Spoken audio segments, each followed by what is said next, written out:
Hai teman-teman. Kami dari mahasiswa Universitas Muhammadiyah Surakarta, program studi pendidikan akuntansi dengan saya Hanifah Tria Intan Jelita, NIM A210220031. Halo, saya Kianing Dia Asari dengan NIM A210220014. Halo, saya Muhammad Yatur Pratama, NIM A210220014. Halo, saya Hanifah Asari dengan NIM A210220009. Nah teman-teman, kalian tahu nggak sih? Nah, jadi teman-teman, seperti yang kalian ketahui bahwasanya ketertinggalan dalam ekonomi digital di Indonesia tampak jelas melalui terbatasnya akses internet, rendahnya literasi digital, dan minimnya pemanfaatan teknologi di banyak daerah, terutama di daerah pelosok. Pelaku UMKM masih mengandalkan cara tradisional, sementara generasi muda di wilayah tertinggal kesulitan mengakses pendidikan berbasis digital. Kesenjangan ini bukan hanya soal infrastruktur, tetapi juga soal kesenjangan pengetahuan dan kesempatan.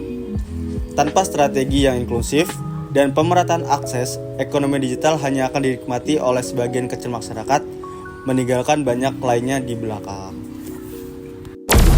Sekarang ayo kita simak videonya bersama-sama.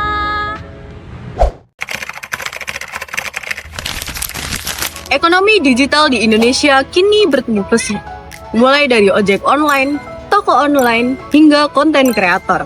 Tapi pertanyaannya, bagaimana cara kita untuk memanfaatkan teknologi ini bukan cuma untuk cari cuan, tapi juga untuk membangun masa depan bangsa?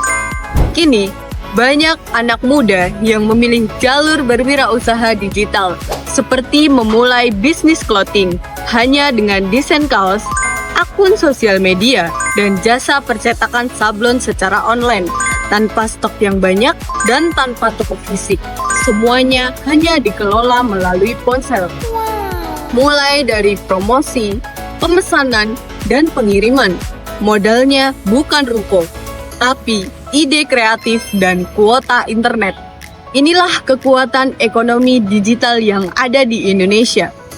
Semua bisa memulai usaha apapun, kapanpun, dan dimanapun.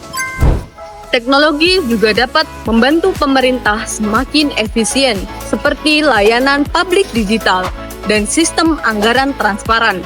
Dan anak muda, mereka bukan cuma pengguna, tetapi juga inovator. Mulai dari konten edukasi hingga startup teknologi. Apabila diberikan akses dan pelatihan, mereka bisa menjadi penggerak ekonomi digital kita. Namun, jangan sampai teknologi menjadi senjata makan tuan. Hoax, kebocoran data, dan penipuan digital, semua itu nyata.